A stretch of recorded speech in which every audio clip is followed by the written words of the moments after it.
Hello student. तो चलिए हम स्टार्ट करते हैं। क्लास 8 का चैप्टर 5 है। ये डाटा हैंडलिंग न्यू चैप्टर है। ये इसका इंट्रोडक्शन पार्ट है। तो इसका भी इंट्रोडक्शन पार्ट पहले आप अच्छे से क्लियर कर लीजिए, क्योंकि सारे क्वेश्चन आसानी से तब सॉल्व होंगे। तो जैसे कि देखिए, चैप्टर नेम है डाटा हैंडलिंग। तो सबसे पहले हम डाटा हैंडलिंग के बारे में जानेंगे कि उसका मतलब क्या होता है। तो देखिए, सबसे पहले है डाटा। तो इंफॉर्मेशन अबाउट एनी ऑब्जेक्ट और थिंग, मतलब कि या तो किसी ऑब्जेक्ट या किसी थिंग के बारे में जो हम इंफॉर्मेशन करते हैं पता, उसे ही डेटा कहते हैं। जैसे कि देखिए, आपके क्लास में कोई मतलब बच्चा है, राहुल, रोहन, रिया और श्याम, ये बच्चे हैं। तो उनका जो इंग्लिश में नंबर आया है, ठीक है, देखिए इंग्लिश का मतलब रिजल्ट आया, इंग्लिश का पेपर चेक हो गया, इंग्लिश का रिजल्ट आया, तो उसमें पता चले कि जो राहुल है उसका 30 नंबर आया है, रोहन का 40 नंबर आया है, रिया का 30 नंबर आया है और श्याम का 50 आया है। तो ये हमें पता चल रहा है, ठीक है, मतलब डाटा हमें इनके बारे में इंफॉर्मेशन पता चला, ऑब्जेक्ट के बारे में, तो ये हमें पता चला। तो ये क्या कहलाएगा? डाटा।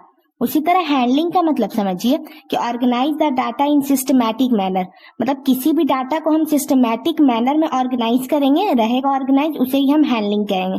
जैसे कि देखिए, जैसे कि मतलब एग्जाम हुआ है, तो उसमें नंबर, मतलब बच्चे का नंबर दिया हुआ है ABCD, मतलब नेम से ऐसी दिया हुआ है, ठीक है।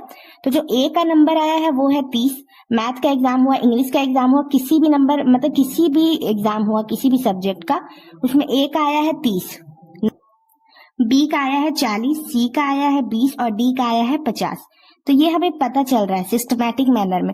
अगर कोई हमसे पूछेगा भी कि बी का कितना आया था, तो हम बता सकते हैं कि 40 आया था, ये हमें समझ में भी आ रहा है।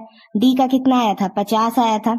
लेकिन उसी तरह अगर हमें ऐसा नंबर दे दिया हो रहा है कि ए का C 30 का 40, बी का 50 और डी का 20, तो मतलब कुछ पता चल रहा है। ए का C क्या है? ए का C ये सिस्टमैटिक मैनर में तो नहीं है। 30 का 40 हमें कुछ समझ में नहीं आ रहा है, ये सिस्टमैटिक मैनर में है, ये हमें समझ में भी आ रहा है। तो आई होप आपको डाटा और हैंडलिंग के मतलब समझ में अच्छे से आ गया होगा। चलिए अब हम देखते हैं इसके टाइप्स के बारे में। तो देखिए स्टूडेंट, ये जो चैप्टर है डाटा हैंडलिंग, मतलब इस चैप्टर में हमें ग्राफिकल मेथड का यूज करना है, ग्राफ से, ठीक है। तो सबसे पहले हम देखते हैं, हम डाटा और हैंडलिंग के बारे में तो हमें पता चल गया। अब हम देखेंगे टाइप्स ऑफ ग्राफ, ग्राफ के कितने टाइप्स होते हैं, और उसमें सबसे पहला जो टाइप है वो है पिक्टोग्राफ। तो पिक्टोग्राफ का मतलब अब हम देखते हैं, इसका मतलब क्या होता है। तो देखिए, इसका मतलब होता है data is represent by symbol, मतलब कोई भी जो डाटा होता है वो सिंबल से रिप्रेजेंट करना है, वही देख के मतलब हमें पहचानना है, उसे हम बोलते हैं पिक्टोग्राफ। जैसे कि देखिए, फॉर एग्जांपल में ये बुक है, ये बुक है, ये मतलब एक जो बुक है उसको हमने माना है कि 10 बुक है, मतलब एक ऐसे रहेगा तो समझ जाएंगे वो 10 बुक है, हमें रिप्रेजेंट करना होता है सिंबल से, इसलिए हम ऐसे मानेंगे। जैसे कि फॉर एग्जांपल है, ये एक मतलब बुक का ही बंडल होगा जिसमें 10 बुक है, ठीक है। और जैसे कि देखिए, मार्च में कोई दुकान है, शॉप जहाँ बुक बिकता है और वहां बुक बिकता है, तो ये ऐसे जो है ये 10 बुक है, तो वो 1 मार्च को इतना बुक बिका, तो ये एक तो 10 होगा, दूसरा 10, तो 10 + 10 कितना? 20, मतलब 20 बुक बिके, ठीक है, 1 मार्च को। उसी तरह 2 मार्च को कितना होगा? 10 + 10 + 10 = 30 होगा, ठीक है। ये हो गया, मतलब 2 मार्च को 30 बुक बिके, मतलब ये एक बंडल है उसमें 10 बुक है, ठीक है। तो एक एक बंडल दिया हुआ तो 2 बंडल हुआ, तो 10 + 10 20 हो गया, 10 + 10 + 10 30 हो गया। उसी तरह देखिए, जो 3 मार्च को बुक बिके हैं वहां उसमें एक है और आधा है, तो एक और आधा कितना होगा? एक का कितना है? 10 और आधा का कितना हो जाएगा? 5, तो 10 × 5 = 15, ये 15 बुक बिके 3 मार्च को। उसी तरह 4 मार्च को देखिए, ये एक है, एक बुक में मतलब एक जो बंडल है उसमें 10 बुक है, तो ये आधा आधा है, तो आधा आधा मतलब 5 + 5 = 10, तो 10 बुक हुआ ये। तो आई होप आपको ये डाटा जो रिप्रेजेंट हुआ सिंबल से वो अच्छे से क्लियर हो गया होगा, पिक्टोग्राफ अच्छे से समझ में आया होगा। देखिए, पिक्टोग्राफ मतलब होता है कि जो हमें रिप्रेजेंट किया हुआ रहा है सिंबल से और हमें देख के पहचानना है। जैसे कि अभी तो ये एग्जाम्पल है, क्वेश्चन में इसी तरह और भी बहुत सारे दिए होंगे, उससे आपको आसानी से क्लियर हो जाएंगे। तो चलिए अब हम देखते हैं सेकेंड ग्राफ, जो कि है बार ग्राफ। चलिए तो अब हम समझते हैं बार ग्राफ के बारे में। तो देखिए, बार ग्राफ मतलब क्या होता है? डाटा इज रिप्रेजेंट बाय बार, मतलब जो डाटा रिप्रेजेंट किया होता है वो बार में होता है। तो उसका मतलब क्या होगा? देखिए, कॉलम में होगा। जैसे कि देखिए, कोई बच्चा है, कोई राम श्याम कोई भी लड़का है, वो मैच खेल रहा है, तो एक दिन में उसने 4 मैच खेला, ठीक है, 1 2 3 4। तो फर्स्ट मैच में उसने बनाया 30 रन, सेकेंड मैच में 10 रन, और थर्ड मैच में 40 रन, और फोर्थ मैच में देखिए वो बनाता है 20 रन। ठीक है, तो ये हो गया मैच, उसने मैच खेला और कितना कितना रन बनाया, ये हमें गिवन है। ये बार ग्राफ है एक, और इसमें हमें गिवन है। तो देखिए हम एक कॉलम बनाएंगे, जैसे कि ये हो गया, ये होता है हमारा एक्स एक्सिस इस साइड, और ऊपर वाला होता है वाई एक्सिस। ये कॉलम हो गया। अब आप देखिए यहाँ हम मैच देखेंगे, नीचे वाला में मैच जो खेला है उसने, और इस साइड हो जाएगा रन। ठीक है, तो देखिए कितना मैच खेला है, 4, तो हो जाएगा 1 2 3 और 4। उसने 4 मैच खेला है। कितना कितना रन है, 10 से स्टार्ट है, जितने से स्टार्ट होता है वहां से लिखेंगे हम 10 20 30 और 40। ये मतलब उसने इतना रन बनाया है, इतना हाईएस्ट है। तो देखिए जो सबसे पहले उसने खेला तो कितना रन बनाया, 30, तो मतलब कि यहां से होगा, पहला मैच में 30 रन बनाया। दूसरा मैच में कितना बनाया है, 10।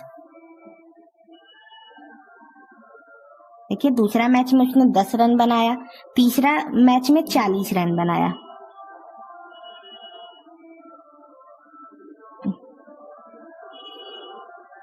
तीसरा मैच में उसने 40 रन बनाया, और चौथा मैच में 20 रन बनाया। तो जो हमारा हाईएस्ट है वो कितना हुआ, देखिए ये 20 ही है, यहाँ हमें गिवन है 20। तो हाईएस्ट है जो उसने थर्ड मैच खेला था वो 40 रन बनाया था। मतलब हाईएस्ट जो भी हो, लेकिन जैसे हमें बार ग्राफ गिवन है उसी तरह से हमने बनाया है। जैसे कि उसने 4 मैच खेला है, एक बच्चा है, कोई भी नाम कुछ भी हो सकता है, तो 4 मैच खेला है, तो वो हो जाएगा हमारा नीचे मैच कितना रन बनाया, वो हो जाएगा हमारा वाई एक्सिस पे। और जितने से स्टार्ट है, जैसे कि देखिए इसमें कितना नंबर से स्टार्ट है जो हम ले सकते हैं, तो देखिए 10 20 30 40 है, तो वो हम लिख लेंगे। और जो नंबर है वो तो सेम से लिखेंगे, जैसे 1 2 3 4 स्टार्टिंग से। अब हमें ये देखना है कि पहला मैच में कितना रन बनाया, उतना पे हमें जाके रुक जाना है, उतना का हमें ग्राफ बनाना है, बार ग्राफ बनाना है। तो आई होप आपको बार ग्राफ भी अच्छे से क्लियर हो गया होगा। तो चलिए अब हम नेक्स्ट देखते हैं। चलिए स्टूडेंट, तो अब हम देखते हैं डबल बार ग्राफ। तो देखिए डबल बार ग्राफ मतलब होता है कि किसी 2 पर्सन में कंपैरिजन करना। जैसे ये देखिए राम है एक, मतलब ये एक स्टूडेंट हो गया, एक स्टूडेंट हो गई सीता। तो इन दोनों का जो हमें अलग अलग दिया हुआ है ग्राफ का नेम, मतलब ठीक है। तो देखिए एग्जाम हुआ, तो जो इंग्लिश का एग्जाम हुआ उसमें राम का आया 40 और सीता का 60। उसी तरह मैथ में 20 आया राम का और सीता का 10, और साइंस में 30 आया और 20। तो हमें दोनों दिया हुआ है, तब हम मतलब कैसे करेंगे। तो देखिए हम सबसे पहले तो यहाँ ये होगा, ये हो जाएगा हमारा एक्स एक्सिस, ये हो जाएगा हमारा वाई एक्सिस। नीचे हम ले लेंगे सब्जेक्ट, जो जो हमारा सब्जेक्ट है, ठीक है, और ऊपर हम यहाँ ले लेंगे मार्क्स। ये हो गया, ठीक है। अब आप देखिए इंग्लिश का लेंगे तो हमें यहाँ बस ई लिख देना है, मैथ का एम हो जाएगा और साइंस का एस हो जाएगा। ये हो गया हमारा। अब देखिए नंबर कितने से स्टार्ट है, 10 से, यहाँ 10 हो जाएगा, फिर हम 20 ले लेंगे, 30 40 50 और 60, ये हमारा नंबर हो गया। अब देखिए आप राम का इंग्लिश में कितना था, इंग्लिश का देखेंगे सबसे पहला 40, तो हम यहां से करेंगे, ये हो गया हमारा राम का। देखिए ये खाली था तो ये ऐसे ही छोड़ देंगे, और उसी में साथ में सीता का कितना था 60, तो वो हम यहां से कर देंगे, ये हो गया। और इसमें हमें जो उसका साइन दिया हुआ है, मतलब रिप्रेजेंट जिस चीज से किया हुआ है वही कर देंगे। देखिए ये हो गया सीता का, ठीक है। इंग्लिश में हमें पता चल गया, ये हमने ग्राफ ड्रॉ कर लिया। मैथ में कितना है, राम का 20 है, देखिए यहां से हो जाएगा, ये हो गया राम का, सिंपल है, इसमें कुछ भी ड्रॉ नहीं करना है। और सीता का 10 है, तो ये यहाँ से हो जाएगा, और इसमें हमें ड्रॉ करना है, ठीक है। अब देखिए उसी तरह साइंस में कितना है, राम का 30 है, ठीक है, तो यहाँ से हो जाएगा। देखिए ये हो गया हमारा, ये राम का हो गया 30 और सीता का है 20, तो सीता का 20 हो जाएगा, यहाँ से हटा के करना है, और इसमें हमें जो भी दिया हुआ रिप्रेजेंट किया हुआ है वही कर देना है। तो देखिए ये हो गया, ये हमें मतलब कंपैरिजन भी हो गया, एक साथ बन भी गया। तो कंपैरिजन करना हो, अगर वन वर्ड में भी आ जाए कि मतलब कौन सा ग्राफ है जिसमें हम कंपैरिजन करते हैं, तो आपको याद रखना है कि डबल बार ग्राफ है, उसका नेम है डबल बार ग्राफ, जिसमें हम कंपैरिजन करते हैं किसी 2 पर्सन में। जैसे इसमें 2 पर्सन है, राम और सीता। अब उसमें कितना किसका आया इंग्लिश में, कौन से सब्जेक्ट में किसका कितना आया, वो हमें यहाँ कंपैरिजन करना था और हमने कर दिया। आई होप आपको ये अच्छे से क्लियर हो गया होगा। चलिए अब हम नेक्स्ट देखते हैं। तो चलिए अब हम देखते हैं ऑर्गेनाइजिंग डाटा के बारे में। जैसे कि देखिए ऑर्गेनाइजिंग डाटा मतलब क्या होता है। ऑर्गेनाइजिंग डाटा मतलब होता है कि बहुत सारे बहुत फॉर एग्जांपल समझिए कि जैसे कि एक क्लास में बहुत सारे स्टूडेंट हैं, तो हमने सबसे अलग अलग पूछा कि तुम्हें कौन सा सब्जेक्ट पसंद है, तो सबका अलग अलग सब्जेक्ट पसंद होता है। ठीक है, तो उन्होंने सब बताया, तो वही हमें टेबुलर फॉर्म में लिखना होता है। ठीक है, सबके मतलब जिसको जो पसंद है वो उस सबको लेके। ठीक है, तो देखिए टेबुलर फॉर्म में हम कैसे लिखेंगे। टेबुलर फॉर्म मतलब कि टेबल की फॉर्म में। टेबुलर फॉर्म मतलब क्या होता है, जैसे कि देखिए हम लिखेंगे सबसे पहले सब्जेक्ट, जितना सब्जेक्ट है वो लिखेंगे सब्जेक्ट, उसके बाद फिर लिखेंगे टेलीमार्क। ये तो आपको पता ही होगा, नहीं पता होगा तो अभी आपको पता चल जाएगा। और फ्रीक्वेंसी, फ्रीक्वेंसी मतलब क्या होता है, नंबर ऑफ फ्रीक्वेंसी। फ्रीक्वेंसी मतलब होता है नंबर ऑफ स्टूडेंट। ठीक है, मतलब कितने स्टूडेंट को क्या पसंद है। सब्जेक्ट इसमें कौन कौन सा है, देखिए मैथ है, मैथ लिख देंगे, हिंदी लिख देंगे, साइंस, एसएसटी, और कौन सा है, इंग्लिश। ठीक है, तो देखिए मैथ कितने बच्चों को पसंद है, 1 2 3 4, 4 हो जाएगा, यहाँ लिखेंगे फ्रीक्वेंसी में। और देखिए हिंदी कितने बच्चों को पसंद है, 1 2, बस 2 है तो यहाँ 2 लिखेंगे। फिर साइंस कितने बच्चों को पसंद है, 1 2 3 4 5 6, 6 हो जाएगा। उसी तरह एसएसटी देखिए, तो एसएसटी हो जाएगा 1 2, 2 बस है। ठीक है, और इंग्लिश, तो इंग्लिश देखिए हो जाएगा, इंग्लिश में हो जाएगा 1 2 और बस 2 है इसमें। एक बार आप ये भी गिन सकते हैं, देखिए कितने हैं, मतलब 1 2 3 4 5 6 7 8 9 10 11 12 13 14 15 16। ठीक है, और 4 5 6 6 6 12 14 16, मतलब कि सेम है। ठीक है, मतलब आपको अच्छे से समझ में आ गया हमें ऑर्गेनाइजिंग डाटा कैसे करेंगे। अब देखिए टेलीमार्क में कैसे होगा, 4 है, 4 स्टूडेंट है, 4 को हम ऐसे लिखते हैं 1 2 3 4, ये हो गया हमारा 4। ठीक है, टेलीमार्क नंबर में ऐसे होता है। 2 कैसे लिखेंगे, 1 2, ये हो गया 2। अब देखिए आप 6 कैसे लिखेंगे, तो देखिए 6 के लिए हो जाएगा 1 2 3 4, 4 तो हो गया। 5 के लिए हमें ऐसे करना होगा और ये होगा अलग से 6। ठीक है, जब भी हमें 5 भी अगर देना रहे तो 4 के बाद एक ऊपर से लाइन आ जाएगा, वो होता है हमारा 5। अब फिर एसएसटी 2 है, 2 हो जाएगा, और इंग्लिश भी 2 है, 2 हो जाएगा। आई होप आपको टेलीमार्क भी अच्छे से समझ में आ गया होगा। देखिए ऑर्गेनाइजिंग डाटा कैसे हुआ, टेबुलर फॉर्म में कैसे हुआ। सबसे पहले तो हमने ये देखा कि मतलब क्लास में जो स्टूडेंट है किसको कौन सा सब्जेक्ट में इंटरेस्ट है। ठीक है, तो अब ये हमने सब लिख लिया। अब देखेंगे कि मैथ कितना है, तो कितना मैथ था, 4, तो वो फिर हम फ्रीक्वेंसी में नंबर ऑफ स्टूडेंट लिखेंगे और टेलीमार्क में हमें उसका नंबर बताना होता है। आपको ऑर्गेनाइजिंग डाटा अच्छे से क्लियर हो गया होगा। चलिए अब हम नेक्स्ट देखते हैं। चलिए स्टूडेंट, तो अब हम देखते हैं ग्रुपिंग डाटा के बारे में। जैसे कि देखिए, जैसे आपके क्लास में टेस्ट हुआ है, ठीक है, तो टेस्ट हुआ है तो मतलब उसमें जितने भी बच्चे हैं 20 बच्चे का टेस्ट हुआ है और सबके इतने इतने नंबर आए हैं। तो अब उसे हम कैसे ग्रुपिंग में कन्वर्ट करेंगे, कैसे हम मतलब बनाएंगे। तो देखिए सबसे पहले तो हमें यहाँ लिखना होगा ग्रुपिंग, ग्रुप, और फिर इस साइड हम लिखते हैं फ्रीक्वेंसी और बीच में होता है टेलीमार्क। ठीक है,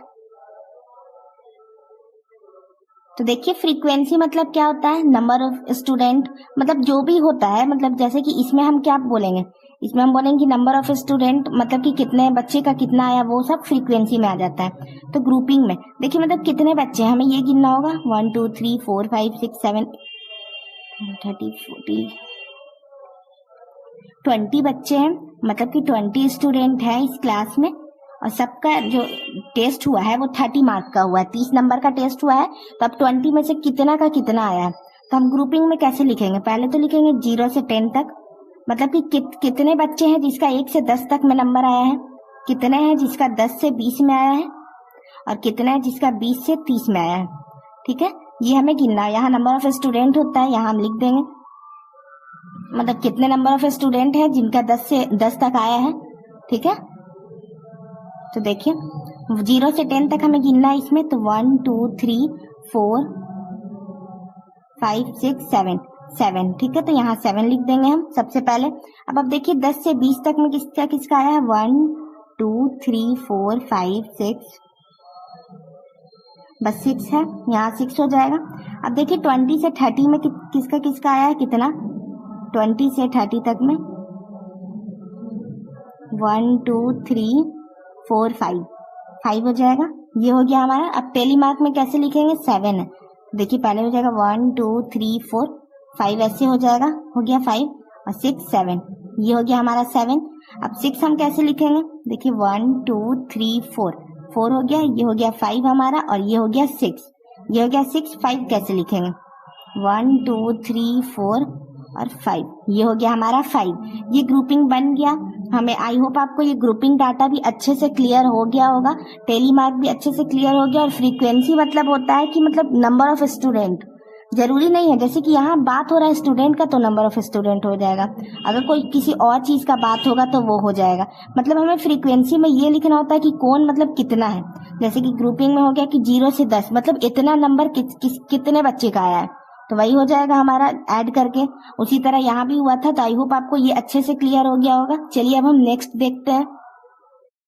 चलिए स्टूडेंट, तो अब हम समझते हैं सर्कल और पाई चार्ट के बारे में, ठीक है। तो देखिए इसका मतलब क्या होता है, data is represented in circular form, मतलब जो हमें डाटा रिप्रेजेंट करना होता है वो सर्कुलर फॉर्म में होता है। तो देखिए ये एक सर्कल हो गया, ये एक सर्कल हो गया, और इसी में हमें डाटा रिप्रेजेंट करना है सर्कल में, ठीक है। तो देखिए आप सबसे पहले तो ये देखिए, ये एक सर्कल है, ठीक है। अब यहाँ से इसका जो आधा होता है ये क्या होता है, रेडियस होता है, आधा रेडियस हो गया। उसी तरह ये आधा रेडियस हो गया और इधर से भी हम मिला देंगे तो ये एक बन गया, मतलब कि ये एक डायमीटर बन गया। और डायमीटर का ये जो आधा वाला हुआ हिस्सा ये क्या हुआ, ये 180 डिग्री बना, और ये भी नीचे वाला भी 180 डिग्री बना। तो 180 प्लस 180 करेंगे तो कितना हो जाएगा, 360। मतलब कि हम ये कह सकते हैं कि एक सर्कल में 360 डिग्री का एंगल होता है, बनता है एक एंगल, ठीक है। इतना आपको अच्छे से क्लियर हो गया। अब आप देखिए, जैसे कि आपके क्लास में टेस्ट हो रहा है, तो मैथ का जिस दिन टेस्ट हुआ, मतलब किसी भी दिन मैथ का टेस्ट हुआ, तो उस दिन 25% बच्चे जो हैं वो क्लास में प्रेजेंट है। मतलब डेली तो जरूरी नहीं है कि सारे बच्चे आए, और वैसे भी खास करके कभी टेस्ट होता है तो बहुत सारे बच्चे एब्सेंट भी करते हैं। तो मैथ के दिन 25% बच्चे हैं जो क्लास में हैं, ठीक है, जो टेस्ट देंगे। और साइंस का जिस दिन हुआ उस दिन है 50%, ठीक है। और उसी तरह जिस दिन एसएसटी का हुआ, सोशल साइंस का, उस दिन भी 25% बच्चे हैं प्रेजेंट। ये हो गया, ठीक है। तो अब हमें इसका मतलब कैसे इसमें करना होगा, तो उसके लिए हमें सबसे पहले फ्रैक्शन निकालना होगा, ठीक है। तो देखिए फ्रैक्शन हम निकालेंगे, सबसे पहले मैथ का लिखते हैं हम। देखिए मैथ का हो जाएगा कितना है, 25%, तो 25/100, और इसे हम कैंसिल करेंगे 25 टाइम से, तो 1/4 आ जाएगा। उसी तरह हम साइंस का निकालेंगे, अच्छे से क्लियर करिए, अच्छे से देख के, तो 50/100 हो जाएगा, ठीक है। परसेंटेज में है तो बाई में 100 आएगा, सबके बाई में 100 आएगा, ये कैंसिल होगा तो 0 से 0 कैंसिल हो जाएगा, 5 से 10 1/2 हो जाएगा, ठीक है। ये हो गया। उसी तरह हम एसएसटी का निकालेंगे तो हमारा वो कितना हो जाएगा, 25/100, ठीक है।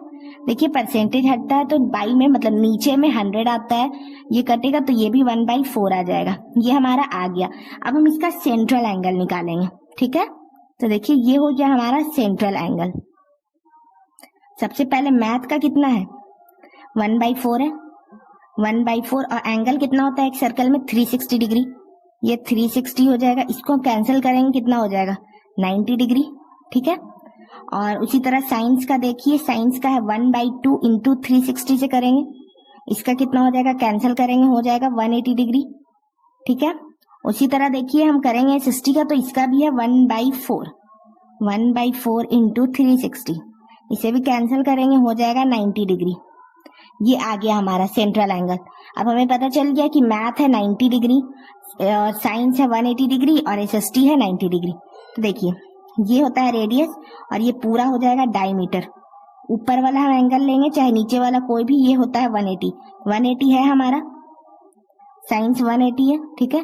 तो ये हो जाएगा साइंस, जो कि कितना था, साइंस था 50%, ठीक है, पाई मतलब ये पाई चार्ट है। ठीक है, अब देखिए यहाँ से हम बीच से करेंगे और ये हो जाएगा हमारा 90 डिग्री। 90 डिग्री मैथ है, 90 डिग्री मैथ है जो कि ये 25%। ठीक है, ये हो गया हमारा 25%। उसी तरह इस साइड भी 90 डिग्री हो जाएगा और ये कितना हो जाएगा, ये हो जाएगा SST, ये भी कितना है 25%। मतलब कि देखिए ये हो गया, मतलब कि सर्कल में हमने रिप्रेजेंट कर दिया डाटा। आई होप आपको ये अच्छे से क्लियर हो गया होगा। अगर इसमें भी आपको मतलब ऐसे टाइप में, मतलब ये इंट्रोडक्शन पार्ट है, अगर इसमें आपको कहीं से भी कोई डाउट आता है, अगर आपको पाई चार्ट या फिर सर्कल या फिर कहीं से भी कुछ भी समझ में नहीं आता है, आप कमेंट कर सकते हैं। चलिए तो अब हम देखते हैं प्रोबेबिलिटी और चांसेस के बारे में। मतलब प्रोबेबिलिटी और चांसेस सेम होता है। प्रोबेबिलिटी और चांसेस देखिए, जैसे कि हेड और टेल होता है। हेड टेल जो हम क्वाइन को मतलब कि ऊपर उछाल के देखते हैं, तो हेड टेल, तो उसमें से क्या होता है, दो होता है, हेड और टेल होता है। तो उसमें से या तो हेड भी आ सकता है या तो टेल भी आ सकता है।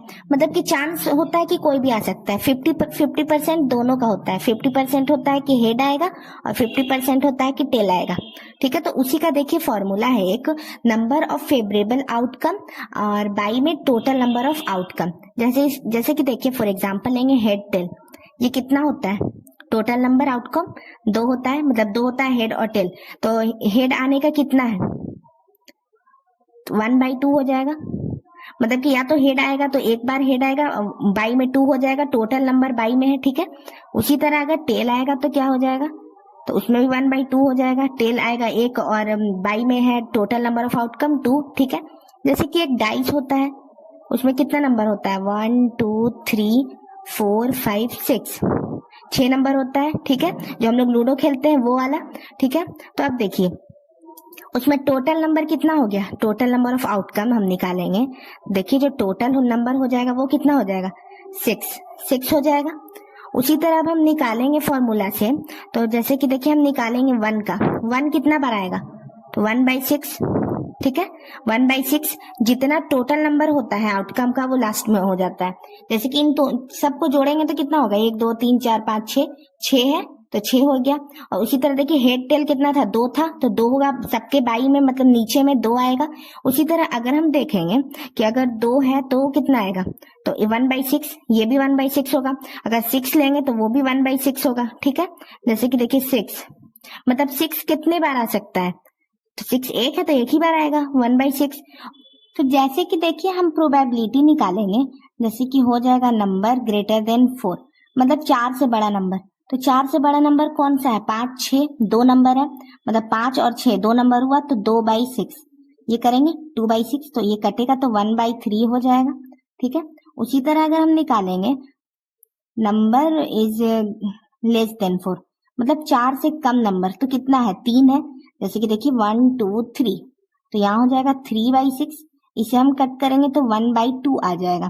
तो ये मतलब ऐसे होता है प्रोबेबिलिटी। देखिए प्रोबेबिलिटी और चांसेस सेम होता है। जैसे कि देखिए हेड और टेल आया, जैसे कि ये हेड और टेल है, तो मतलब कि चांस है कि 50% चांस है कि हेड भी आ सकता है और 50% चांस है कि टेल भी आ सकता है। दोनों बराबर हो गया। और कितना नंबर है, 2 नंबर है, मतलब हेड है टेल 2 नंबर है तो 2, तो सबके बाई में 2 आएगा, नीचे 2 आएगा, क्योंकि ये फॉर्मूला है number of favourable outcome by total number of outcome. तो आई होप आपको प्रोबेबिलिटी भी अच्छे से क्लियर हो गया होगा। इस पूरे इंट्रोडक्शन पार्ट में आपको कहीं से भी कोई डाउट आता है आप कमेंट करके पूछ सकते हैं।